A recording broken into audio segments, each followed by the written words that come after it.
નમસ્કાર તાલીમાર્થી મિત્રો. ઔદ્યોગિક તાલીમ સંસ્થા રાજકોટથી હું આશિષ ગોરવાડિયા, ઇન્સ્ટ્રક્ટર એમ્પ્લોયબિલિટી સ્કિલ્સ. આજના સેશનમાં આપ સૌનું હાર્દિક સ્વાગત કરું છું. મિત્રો, આજના સેશનમાં આપણે લોકો શીખવાના છીએ તમારા ખૂબ જ અગત્યના વિષય એમ્પ્લોયબિલિટી સ્કિલ્સ. આ એમ્પ્લોયબિલિટી સ્કિલ જેમાં સેમેસ્ટર 1માં ટોપિક 1, ટોપિકનું ટાઇટલ છે બિહેવિયરલ સ્કિલ્સ. બિહેવિયરલ સ્કિલ્સ ગુજરાતીમાં એને કહી શકાય વ્યવહાર કૌશલ્ય. આ વ્યવહાર કૌશલ્ય અને અલગ અલગ ચેપ્ટરમાં આપણે ડિવાઈડ કરેલું છે. એમાંથી ચેપ્ટર નંબર 1નું ટાઇટલ છે એક્સપેક્ટેશન સેટિંગ. એક્સપેક્ટેશન સેટિંગ આ ચેપ્ટરને પણ આપણે અલગ અલગ પાર્ટમાં ડિવાઈડ કરેલું છે. એના પાર્ટ 1નો અભ્યાસ આપણે લોકો અત્યારે કરવાના છીએ. તો મિત્રો, જાણો છો આપ, એવી રીતે આપણે વાત કરી રહ્યા છીએ ચેપ્ટર નંબર 1. ચેપ્ટર 1નું નામ છે એક્સપેક્ટેશન સેટિંગ. એક્સપેક્ટેશન સેટિંગને ગુજરાતીમાં કહી શકાય અપેક્ષા નિર્ધારણ. તો આ અપેક્ષા નિર્ધારણ શું છે અને એ કોના માટે ઉપયોગી છે, આપણે શા માટે એ શીખવું જોઈએ, આના વિશેની વાત આપણે આ વિડીયોમાં કરીશું. તો ખાસ કરીને અપેક્ષા નિર્ધારણ એટલે કે તમારી પાસેથી શું અપેક્ષા રાખવામાં આવી રહી છે, અથવા તો તમે તમારા જીવનમાં શું અપેક્ષા રાખો છો, તમે કયા લેવલ ઉપર પહોંચવા માંગો છો, તમારી એવી શું અપેક્ષા છે કે જે તમે કરી દેખાડવા માંગો છો, અથવા તો તમારો કયો ધ્યેય છે કે જે ધ્યેયને તમે સિદ્ધ કરવા માંગો છો. આ વાત એને અપેક્ષા નિર્ધારણ તરીકે ઓળખવામાં આવે. તો સામાન્ય રીતે અપેક્ષા નિર્ધારણ એ શિક્ષકો દ્વારા પોતાના તાલીમાર્થીઓ પાસેથી શું અપેક્ષા છે એના વિશે અપેક્ષા નિર્ધારણ કરવામાં આવતું હોય છે. એવી રીતે સંચાલક પોતાની અંદરમાં જે કર્મચારીઓ કામ કરે છે એ કર્મચારીઓ પાસેથી શું અપેક્ષા રાખે છે, એ સંચાલકો માટે પણ અપેક્ષા નિર્ધારણ છે ખૂબ જ અગત્યનો મુદ્દો હોય છે. એવી રીતે સુપરવાઇઝર છે, એ સુપરવાઇઝર પોતાની નીચેના જે કર્મચારી છે એ કર્મચારી પાસેથી શું અપેક્ષા રાખે છે, તો એની પાસેથી પણ અપેક્ષા નિર્ધારણ કરવામાં આવતું હોય છે.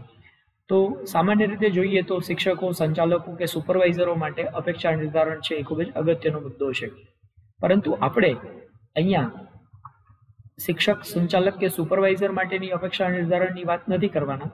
આપણે અહીંયા જે વાત કરીએ છીએ એ તાલીમાર્થી માટે પોતાના જીવનમાં અપેક્ષા નિર્ધારણ છે એ કેવી રીતે અગત્યનું છે એ આપણે સમજવાના છીએ. તો જ્યારે તાલીમાર્થી કોઈ તાલીમ લઈ રહ્યો છે, દાખલા તરીકે તમે સૌ અલગ અલગ ટ્રેડમાં એડમિશન લીધું છે અને અહીંયા આઈટીઆઈની અંદર તાલીમ લેવા માટે વધાર્યા છો, તો એક તાલીમાર્થી તરીકે તમારી શું અપેક્ષા હોવી જોઈએ અને તમે તમારા જીવનમાં કેવા પ્રકારના ધ્યેય સિદ્ધ કરવા માંગો છો, આ બાબત એ અપેક્ષા નિર્ધારણ માટે ખૂબ જ અગત્યની છે. તો મેં પહેલાં કીધું એ પ્રમાણે કે તમે શું અપેક્ષા રાખો છો, એ અપેક્ષા વિશે જાણવા માટે સૌથી પહેલું કામ તમારે કરવું પડશે એ વ્યક્તિગત ધ્યેય નિર્ધારિત કરવા. વ્યક્તિગત ધ્યેય નિર્ધારિત કરવા મતલબ શું? તો તમે તમારા જીવનમાં કયો ધ્યેય પ્રાપ્ત કરવા માંગો છો, તમે તમારા જીવનમાં ક્યાં સુધી પહોંચવા માંગો છો, આના વિશેનું નિર્ધારણ કરવું, આના વિશેનો નિશ્ચય કરવો એ વ્યક્તિગત ધ્યેય નિર્ધારિત કરવાનું કામ છે. તો આપણે જોયું એમ કે સફળતા મેળવવાનું પહેલું જ પગથિયું એ ધ્યેય નિશ્ચિત કરવાનું છે. જ્યાં સુધી તમે ધ્યેય નિશ્ચિત નહીં કરો ત્યાં સુધી સફળતા પ્રાપ્ત કરવી એ અઘરી બનશે. તો આપણને વિચાર આવે કે બરાબર છે, ચાલો ધ્યેય નિશ્ચિત તો કરવો જ જોઈએ, પણ આ ધ્યેય નિર્ધારિત કેવી રીતે કરાય, એના માટેની શું રીત હોઈ શકે? તો એકદમ સાચો પ્રશ્ન છે મિત્રો આપ સૌનો. તો ચાલો એનો જવાબ મેળવવાની કોશિશ કરીએ.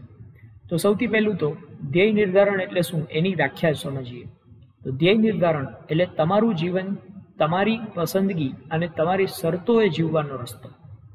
તમે તમારા જીવનને તમારી પસંદગી અનુસાર અને તમારી શરતોએ કેવી રીતે જીવી શકો, આ વિશેની વાત એને ધ્યેય નિર્ધારણ તરીકે ઓળખવામાં આવે છે. અને એટલે જ ધ્યેય પસંદગી એ ખૂબ જ કાળજી માંગી લે તેવી પ્રક્રિયા છે, કારણ કે ધ્યેય નિર્ધારિત કરવાથી તમારા જીવનની દિશા નક્કી થશે. તમે તમારા જીવનમાં કઈ દિશામાં આગળ વધવા માંગો છો એ ધ્યેય નિર્ધારણ ઉપરથી જ નક્કી થાય છે.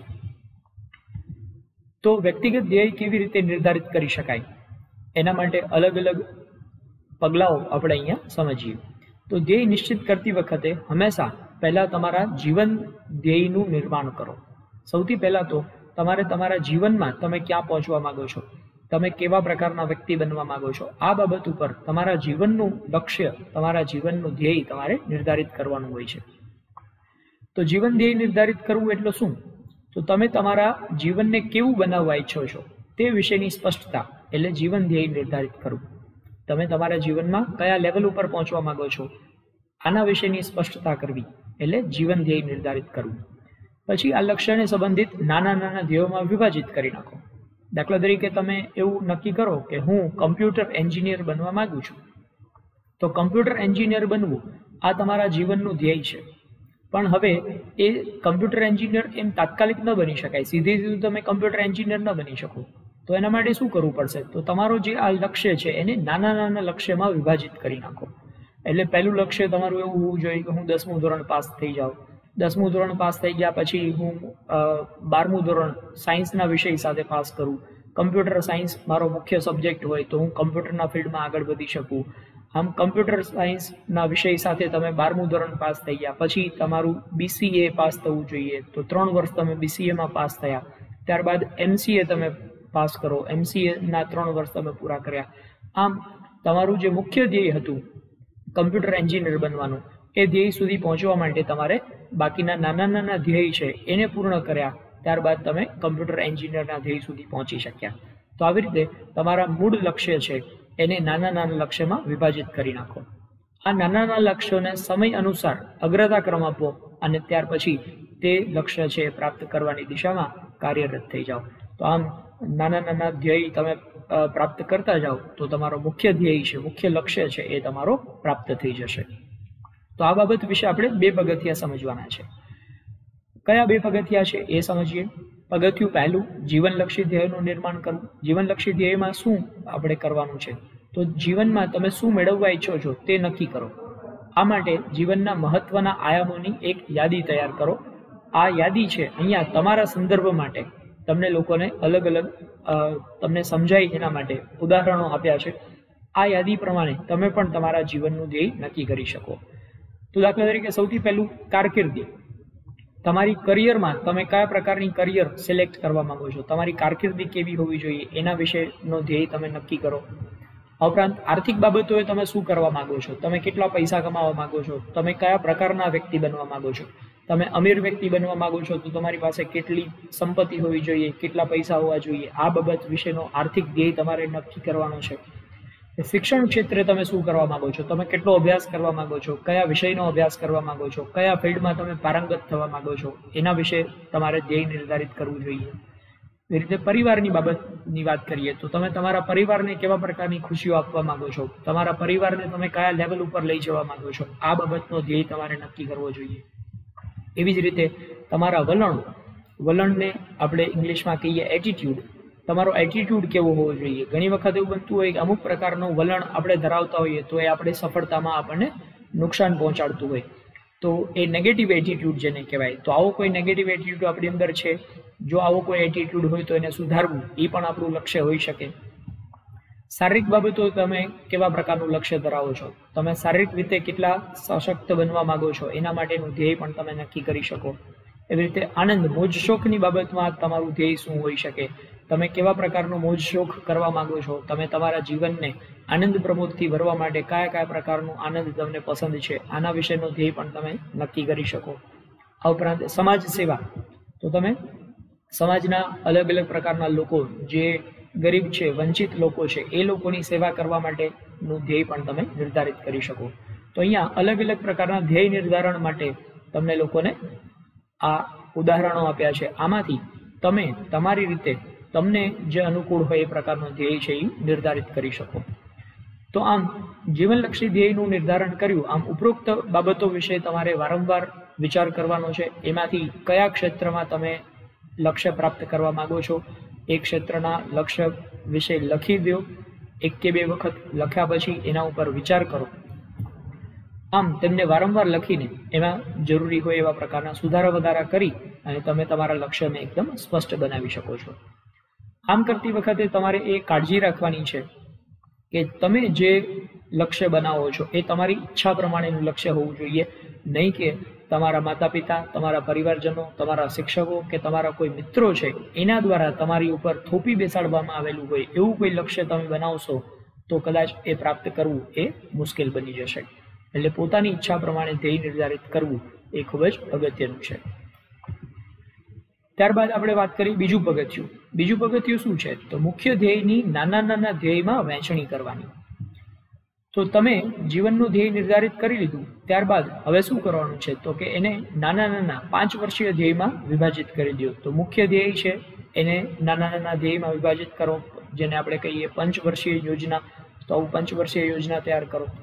5 વર્ષીય ધ્યેય બની જાય ત્યાર પછી હજુ એને નાના નાના વિભાગમાં, એટલે 1 વર્ષીય આયોજન કરો, 6 માસિક આયોજન કરો, માસિક આયોજન કરો, આમ એને અલગ અલગ નાના નાના વિભાગમાં વિભાજિત કરી નાખો.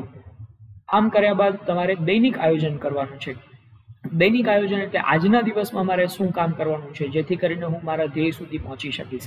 આમ તમારું દૈનિક આયોજન થવું જોઈએ. આ દૈનિક આયોજન કરવા માટે તમે શું કરી શકો? તો દૈનિક આયોજન કરવા માટે તમે ટુ ડુ લિસ્ટ એટલે રોજબરોજ કરવાના કાર્યોની યાદી બનાવો.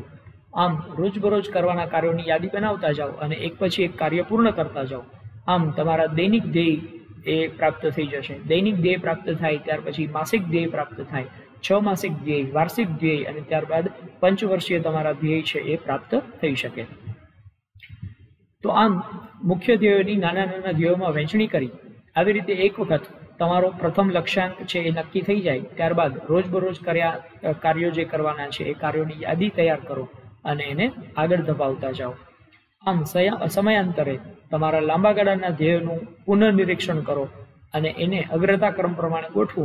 જે જરૂરી લાગે એ પ્રમાણે તમે એને ફેરફાર કરતા જાઓ. તો આ રીતે તમે જીવન ધ્યેય પ્રાપ્ત કરી શકો. આભાર.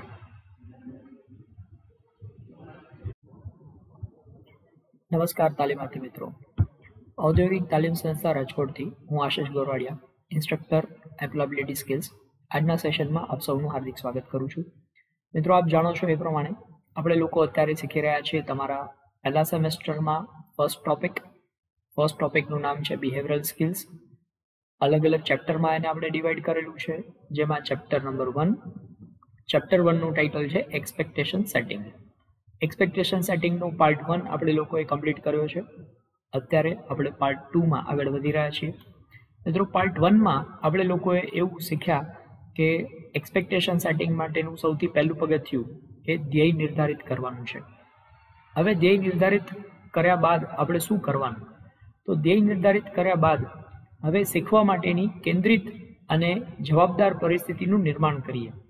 મતલબ કે જો આપણે સારી રીતે આપણો ધ્યેય પ્રાપ્ત કરવા માંગતા હોય તો આપણે જે ધ્યેય નક્કી કર્યો છે એ ધ્યેય સુધી પહોંચવા માટે આપણે અલગ અલગ પ્રકારના બાબતોને શીખવી પડશે. નવી નવી તાલીમ લેવી પડશે, નવા નવા પ્રકારના કૌશલ્ય શીખવા પડશે. તો એના માટે જો આપણને સારું વાતાવરણ મળે, આપણું લર્નિંગ એન્વાયરમેન્ટ એટલે કે શીખવા માટેનું વાતાવરણ જો સારું હોય તો આપણે ઝડપથી શીખી શકીએ અને ઝડપથી શીખી શકીએ તો આપણે વધારે ઝડપથી આપણો ધ્યેય છે એને પ્રાપ્ત કરી શકીએ. તો તાલીમાર્થીઓ એટલે કે આપ સૌ વર્કશોપમાં કે વર્ગખંડમાં તાલીમ લ્યો છો અને તમારા ઇન્સ્ટ્રક્ટર છે એ તમને તાલીમ આપે છે. તો આ ટ્રેનિંગ અને લર્નિંગનું લક્ષ્ય એ આપણા વર્તન, આપણા આવડતમાં પરિવર્તન લઈ આવવાનું, સાથે સાથે જ્ઞાન, કૌશલ્ય અને વલણોને વિકસાવવાનું છે. તો જેમ જેમ વધુ ને વધુ આપણે જ્ઞાન પ્રાપ્ત કરતા જઈએ, વધુ ને વધુ કૌશલ્ય વિકસાવતા જઈએ અને આપણા વલણોમાં સુધારો કરતા જઈએ, એમ આપણે આપણા ધ્યેયને નજીક પહોંચતા જઈએ. આ પ્રક્રિયાની અસરકારકતા અને સફળતાનો આધાર તાલીમાર્થી સંબંધી પરિબળો, ઇન્સ્ટ્રક્ટર કે ટ્રેનર સંબંધી પરિબળો, ટ્રેનિંગ સંબંધી પરિબળો અને વિષય વસ્તુ સંબંધી પરિબળો પર આધાર રાખે છે. મતલબ કે તમે કેટલું ઝડપથી શીખી શકશો, તમે કેટલું ઝડપથી જ્ઞાન પ્રાપ્ત કરી શકશો, એનો આધાર એ તાલીમાર્થી સંબંધી પરિબળો છે કે ઇન્સ્ટ્રક્ટર સંબંધી પરિબળો. આ ઉપરાંત તમે કઈ જગ્યાએ ટ્રેનિંગ લ્યો છો, એનું વાતાવરણ છે, આ બધી બાબતો છે એના ઉપર આધાર રાખતું હોય છે. ઉપરોક્ત પરિબળો પૈકી નવા કૌશલ્યો શીખવા માટે તાલીમાર્થી સંબંધી પરિબળો ખૂબ જ અગત્યના છે. હવે બાકીના બધા પરિબળો સારા હોય પણ તાલીમાર્થી પોતે જ શીખવા ન માગતો હોય, તાલીમાર્થીની શીખવાની દાનત ન હોય, શીખવાની ઈચ્છા ન હોય, તો પછી ઇન્સ્ટ્રક્ટર કે ટ્રેનર એને ગમે તેટલું સારું શીખવાડતો હોય એ ન શીખી શકે. તો તાલીમાર્થી સંબંધી પરિબળો છે એ એના માટે ફેવરેબલ હોવા જોઈએ, મતલબ કે એની તરફેણમાં હોવા જોઈએ. મતલબ તાલીમાર્થી એ શીખવા માટે ઉત્સાહી હોવો જોઈએ, નવું શીખવાની એની તૈયારી કે તત્પરતા હોવી જોઈએ. તો તાલીમાર્થી સંબંધી પરિબળમાં આપણે અલગ અલગ બાબતો વિશે વાત કરીએ. તાલીમાર્થીઓને નવા કૌશલ્યો શીખવા માટે તેમનો શીખવાનો ઈરાદો, અભિપ્રેરણાને ઇંગ્લિશમાં કહેવાય છે મોટિવેશન, એનું તત્પરતા હોવી જોઈએ. એ શીખવા માટે રસ ધરાવતો હોવો જોઈએ, એનું વલણ છે હકારાત્મક વલણ હોવું જોઈએ, પરિપક્વતા ધરાવતો હોવો જોઈએ, અનુભવો ધરાવતો હોવો જોઈએ. તો આ અલગ અલગ પ્રકારના પરિબળો છે જે તાલીમાર્થી માટે જો હકારાત્મક પરિબળો હોય, આ બધા પરિબળો એની તરફેણમાં હોય તો તાલીમાર્થી છે એ ઝડપથી શીખી શકે. જો આ પરિબળોમાં હકારાત્મક ફેરફાર લાવી શકીએ તો શીખવાની પ્રક્રિયા છે ખૂબ જ સરળ બને છે અને ઝડપી બને છે. તાલીમાર્થી નવું જ્ઞાન કે નવું કૌશલ્ય ખૂબ જ ઝડપથી વિકસાવી શકે છે. તો ચાલો વ્યવસાયિક કૌશલ્ય શીખવા માટે જરૂરી પાયાની સમજ, જરૂરિયાતો કે સજ્જતાનો અભ્યાસ કરીએ. તો તાલીમાર્થીએ કયા પ્રકારની સમજ કે જરૂરિયાતો કેળવવાની જરૂર પડશે જેથી કરીને તાલીમાર્થી ઝડપથી શીખી શકે. તો સૌથી પહેલી વાત છે તાલીમાર્થી સંબંધી પરિબળમાં તમારી શક્તિઓને ઓળખો. ઇંગ્લિશમાં એને આપણે કહી શકીએ નો યોર સ્ટ્રેન્થ. સ્ટ્રેન્થ એટલે શક્તિ, તાકાત. તો પ્રત્યેક વ્યક્તિ ઓછા વધતા પ્રમાણમાં કોઈને કોઈ પ્રકારની કુદરતી શક્તિ ધરાવતો હોય છે, પરંતુ જ્યાં સુધી એને યોગ્ય પ્લેટફોર્મ ન મળે ત્યાં સુધી આ વ્યક્તિને પોતાની સુસુપ્ત શક્તિ છે એને બહાર લઈ આવવાનું ખ્યાલ નથી આવતો, સભાનપણે એ પોતાની શક્તિને બહાર લઈ આવી શકતો નથી. તો તમારે તમારી સુસુપ્ત શક્તિ કઈ છે એને ઓળખવી હોય તો એના માટે તમારે આ 3 બાબતો સમજવી પડશે.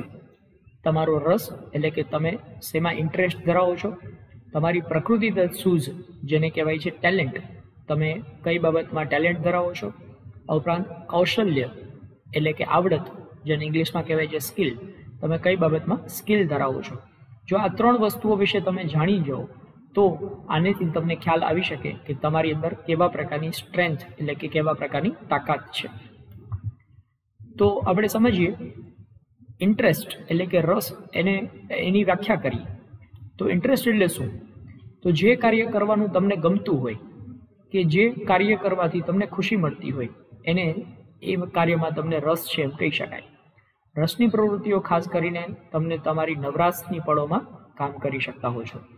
તો અલગ અલગ પ્રકારની બાબતોમાં દરેક વ્યક્તિને રસ હોય છે. કોઈને ડ્રોઈંગ કરવામાં, પેઇન્ટિંગ કરવામાં ઇન્ટરેસ્ટ હોય, કોઈ વ્યક્તિ છે એ સોંગ્સ એને સાંભળવા ગમતા હોય. આમ દરેક વ્યક્તિની અલગ અલગ પ્રકારનો ઇન્ટરેસ્ટ હોય છે અને દરેક વ્યક્તિ પોતાના ઇન્ટરેસ્ટ પ્રમાણેનું કામ કરતું હોય છે. તો આમ આપણે જો ગોતી શકીએ કે આપણને કઈ બાબતમાં ઇન્ટરેસ્ટ છે તો એ બાબતમાં આપણે આપણી કરિયર છે એ ડેવલપ કરી શકીએ. ઉપરાંત બીજું છે પ્રકૃતિદત્ત કુનેહ એટલે કે ટેલેન્ટ. તો ટેલેન્ટ એટલે શું? તો એવી ખાસ શક્તિઓ કે જે જન્મજાત હોય છે, કુદરતી રીતે તમને મળી હોય છે, એને ટેલેન્ટ કહેવાય છે. જેમ કે મધુર અવાજ હોવો. આ મધુર અવાજ હોવો એ કુદરતી બક્ષિસ છે, બરાબર. તો કુદરતી રીતે તમને આ સુંદર અવાજ મળ્યો હોય તો એનો ઉપયોગ કરીને તમે તમારી કરિયરમાં આગળ વધી શકો, તમે ગાયક બની શકો અને તમે સિંગિંગના ફિલ્ડમાં તમારી કરિયર છે એ ડેવલપ કરી શકો. તો આ રીતે પ્રકૃતિદત્ત કુનેહ છે એનેથી પણ આપણે આપણી કરિયર છે એ ડેવલપ કરી શકીએ. આ ઉપરાંત ત્રીજું છે આવડત કે કૌશલ્ય, જેને ઇંગ્લિશમાં કહી શકાય સ્કિલ. તો તમારી સ્કિલ છે એને તમે ડેવલપ કરો તો એનેથી પણ તમે તમારી કરિયરમાં આગળ વધી શકો. તો સ્કિલ એટલે શું? તો સ્કિલ મતલબ કોઈ પણ કાર્ય કરવાની વૈજ્ઞાનિક પદ્ધતિસરની અને આગવી કે ખાસ ઢબને આવડત કહે છે. કૌશલ્યો ખાસ કરીને લાંબા ગાળાની ટેકનિકલ ટ્રેનિંગ કે પ્રેક્ટિકલ કાર્યથી પ્રાપ્ત થાય છે. કૌશલ્ય પ્રાપ્ત કરવા માટે આ કોઈ કુદરતી બક્ષિસ નથી, પરંતુ એના માટે તમારે ટ્રેનિંગ લેવી પડશે, પ્રેક્ટિકલ અનુભવ મેળવવો પડશે. તો આ પ્રેક્ટિકલ અનુભવથી તમારી સ્કિલ છે એમાં ડેવલપમેન્ટ થશે. સ્કિલ જેમ જેમ વધારે વધશે એમ તમે તમારી કરિયરમાં ખૂબ જ આગળ વધી શકશો. જેમ કે મોટર રિવાઇન્ડિંગ શીખવું, વાહનનું ડ્રાઇવિંગ કરવું, કમ્પ્યુટર ઓપરેટિંગ શીખવું, આ બધી જ અલગ અલગ પ્રકારની સ્કિલ છે જે તમે ટ્રેનિંગ દ્વારા કે પ્રેક્ટિકલ અનુભવ દ્વારા એને પ્રાપ્ત કરી શકો છો. તો આ રીતે આપણે ઓળખવાનું છે કે આ ત્રણમાંથી કઈ વસ્તુ આપણા માટે સારી છે, આપણને કઈ બાબતમાં રસ છે, એમાં આપણે સ્કિલ ડેવલપ કરી શકીએ. જે આપણું ટેલેન્ટ છે એ ટેલેન્ટને વધારે નિખારવા માટે આપણે સ્કિલ ડેવલપ કરી શકીએ. આમ જો તમારો ઇન્ટરેસ્ટ, તમારું ટેલેન્ટ અને તમારી સ્કિલ આ ત્રણેય બાબતોને તમે ઓળખી જાઓ તો તમે તમારા કરિયરમાં આગળ વધી શકો.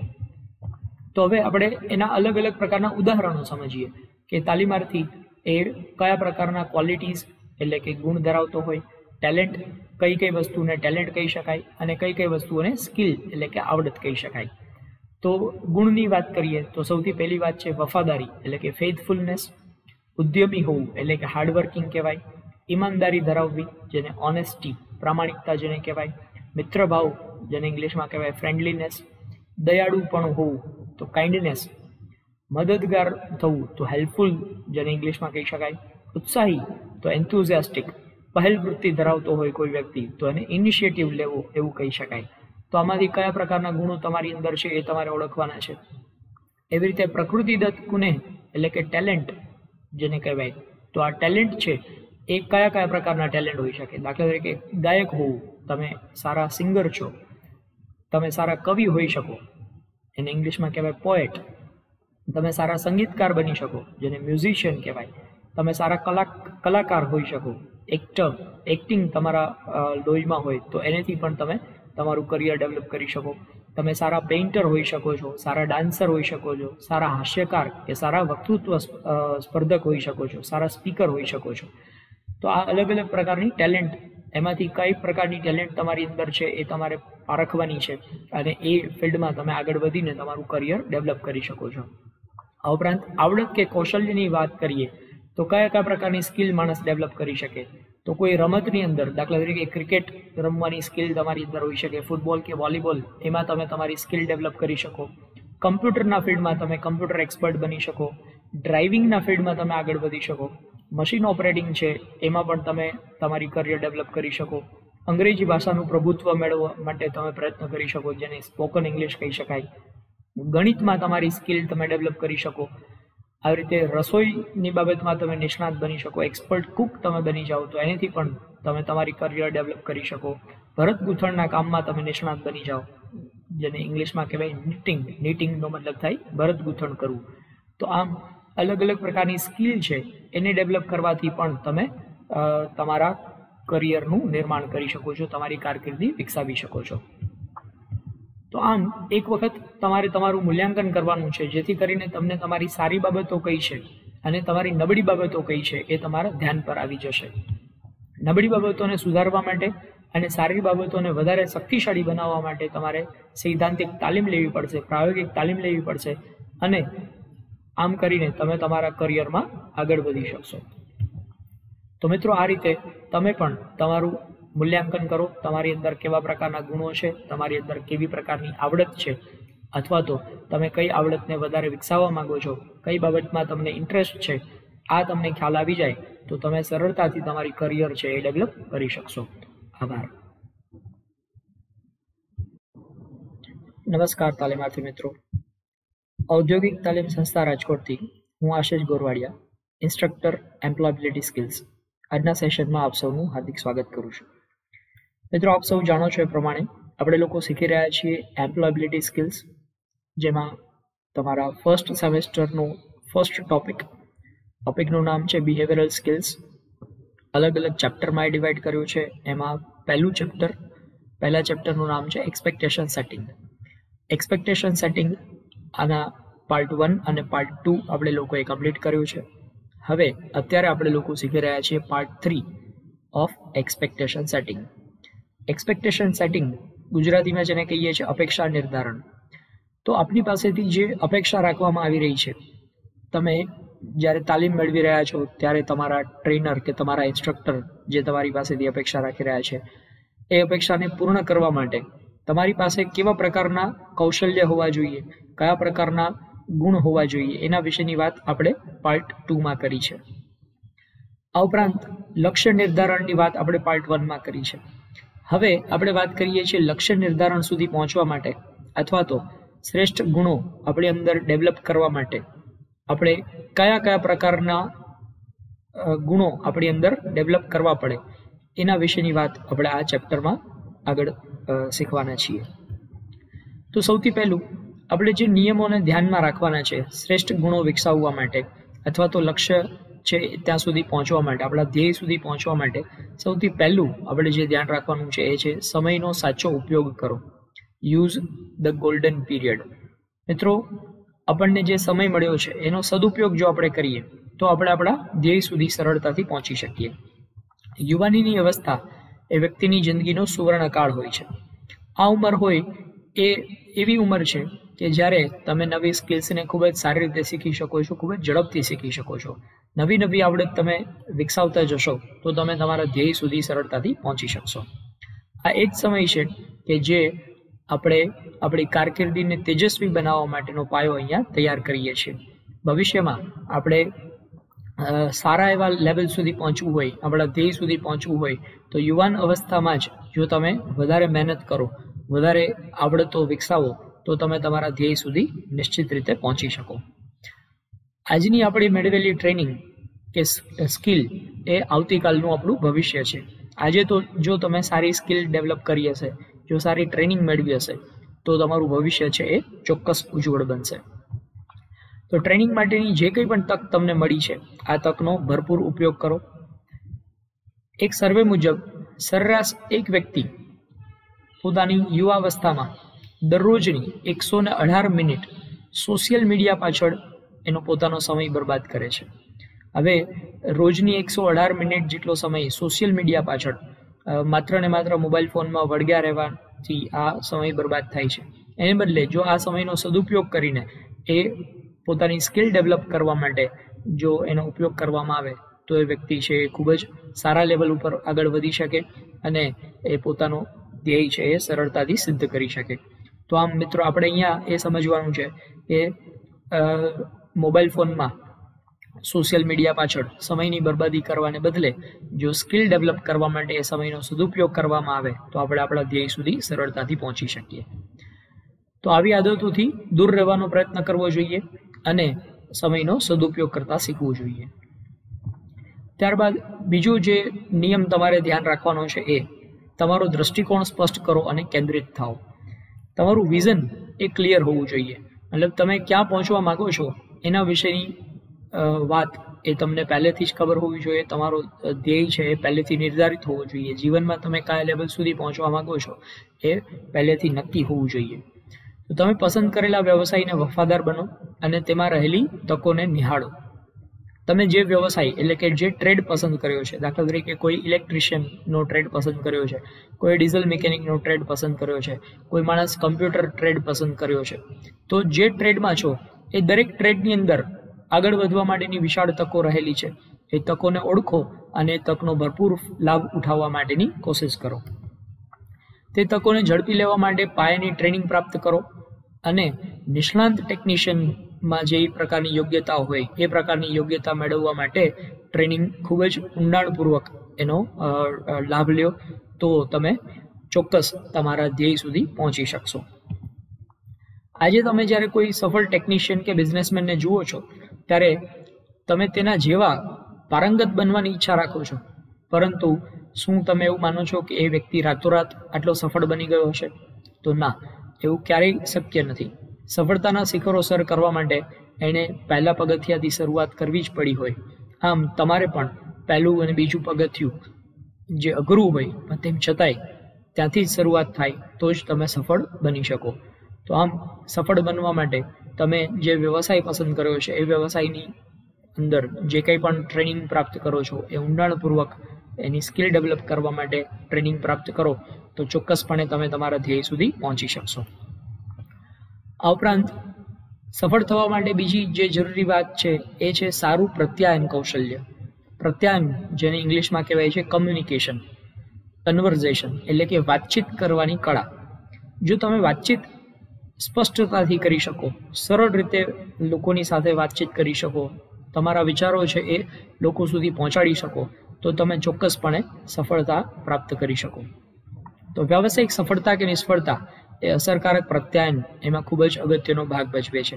કારણ જે વ્યક્તિ સારું કમ્યુનિકેશન કરી શકે છે, અસરકારક રીતે કમ્યુનિકેશન કરી શકે છે, એ વ્યક્તિ ચોક્કસ પોતાના વ્યવસાયમાં સફળ થાય છે. પરંતુ જે વ્યક્તિનું કમ્યુનિકેશન નબળું છે, વાતચીત કરવાની આવડત એમાં નબળી છે, એ વ્યક્તિ પોતાના વ્યવસાયમાં નિષ્ફળ જાય છે. જે વ્યક્તિ વાતચીતમાં સ્પષ્ટ હોય અને કુશળતાપૂર્વક પ્રત્યાયન કરી શકે, તેની સફળતાની ટકાવારી હંમેશા ઊંચી જ હોય છે. ફ્રી સમય કે ટ્રેનિંગના સમયમાં આપણે આપણા મિત્રો સાથે, ક્લાસરૂમમાં કે વર્કશોપમાં આપણા શિક્ષકો સાથે કે ઘરમાં આપણા કુટુંબીજનો સાથે વાતચીત કરી અને એની પ્રેક્ટિસ કરવી જોઈએ, જેથી કરીને આપણે ચોખ્ખી, ધારદાર કે અસરકારક રીતે સ્પષ્ટપણે આપણે વાતચીત કરી શકીએ. તો આમ અસરકારક કમ્યુનિકેશન છે એ પણ સફળતા માટે ખૂબ જ અગત્યનું છે. આ માટે તમારે એક પ્રેક્ટિસ કરવી જોઈએ, જે પ્રેક્ટિસનું નામ છે સાંભળો, સમજો અને પ્રશ્ન કરો, જેને ઇંગ્લિશમાં કહેવાય લિસન, અન્ડરસ્ટેન્ડ એન્ડ ક્વેશ્ચન. તો આ લિસન, અન્ડરસ્ટેન્ડ અને ક્વેશ્ચનની થિયરીનો જો તમે ઉપયોગ કરશો તો સરળતાથી તમે સારું પ્રત્યાયન કૌશલ્ય એટલે કે વાતચીત કરવાની આવડત તમારી અંદર ડેવલપ થઈ જશે. આ ઉપરાંત બીજું જે ગુણ કેળવવાનો જરૂરી છે એ છે સાંપ્રત બાબતોથી વાકેફ રહો. જેને સાંપ્રત બાબતો એને ઇંગ્લિશમાં કહેવાય છે કરંટ અફેર્સ. વર્તમાન પરિસ્થિતિ, દેશ વિદેશની અંદર અત્યારે શું ચાલી રહ્યું છે, અર્થતંત્ર કેવી રીતે ગતિ કરી રહ્યું છે, અને રાજકારણની બાબતો કે દેશ વિદેશને લગતી જે કંઈ પણ પ્રકારની બાબતો છે એને લગતા સમાચારો ન્યૂઝપેપર કે મીડિયામાંથી વાંચીને એના વિશેનું જ્ઞાન પણ કેળવવું ખાસ જરૂરી છે. તો એક જાગૃત નાગરિક તરીકે આપણી આજુબાજુમાં જે કંઈ પણ ઘટનાઓ બની રહી છે, આ ઘટનાઓથી વાકેફ રહેવું જોઈએ. પરંતુ અહીં આપણે ટ્રેનિંગ લર્નિંગના સંદર્ભમાં જો વાત કરીએ તો ટેકનિકલ પર્સન તરીકે આપણી આજુબાજુમાં આપણા વ્યવસાયને લગતા જે કંઈ પણ પરિવર્તનો આવી રહ્યા છે, દાખલા તરીકે તમે ડીઝલ મિકેનિકનો કોર્સ કરી રહ્યા છો, તો ડીઝલ એન્જિનના ફિલ્ડમાં જે કંઈ પણ સુધારા વધારા આવી રહ્યા હોય, નવું શોધખોળ થઈ રહી હોય, તો એના વિશેની વિગતો જાણવી એ તમારા માટે ખૂબ જ જરૂરી છે. એવી રીતે દાખલા તરીકે તમે કમ્પ્યુટરના ફિલ્ડમાં હોય તો કમ્પ્યુટરમાં જે કંઈ પણ નવા ડેવલપમેન્ટ થાય છે એ ડેવલપમેન્ટ વિશેની માહિતીથી વાકેફ રહેવું એ ખાસ જરૂરી છે. માનો કે તમે ઇલેક્ટ્રિશિયનના ફિલ્ડમાં છો તો તમને લોકોને ખ્યાલ છે કે ઇલેક્ટ્રિસિટી એના ફિલ્ડમાં અત્યારે ખૂબ જ મોટા પ્રમાણમાં પરિવર્તનો આવી રહ્યા છે. સોલાર એનર્જી એનો ઉપયોગ દિવસે ને દિવસે વધી રહ્યો છે. તો એ બાબતોમાં જે કંઈ પણ શોધખોળ થતી રહેતી હોય એના વિશે વાકેફ રહેવું એ તમારા માટે ખૂબ જ અગત્યનું છે. આનાથી તમે તમારા કાર્યક્ષેત્રમાં ખૂબ જ સારું યોગદાન આપી શકશો અને તમે ઝડપથી સ્કિલ ડેવલપ કરી શકશો. આમ સાંપ્રત બાબતોથી વાકેફ થવા માટે ન્યૂઝપેપર, મેગેઝિન કે તેમજ ચર્ચાપત્રોનું વાંચન કરવું અથવા તો ઇન્ટરનેટનો ઉપયોગ કરીને ઇન્ટરનેટના માધ્યમથી પણ તમે માહિતી મેળવી શકો છો. તો આ બધા જ મુદ્દાઓ જો આપણે આપણી અંદર ડેવલપ કરીએ, આ બધા પ્રકારના ગુણો આપણી અંદર વિકસાવીએ તો આપણે ચોક્કસપણે સફળતાના શિખરો સર કરી શકીએ. તો આ મુદ્દાઓ જે અહીંયા મેં તમને સમજાવ્યા એ તમે પણ તમારી અંદર ડેવલપ કરો અને આ પ્રકારની પ્રેક્ટિસ એને કાયમી રાખો તો તમે ચોક્કસ સફળતા પ્રાપ્ત કરી શકશો. આભાર.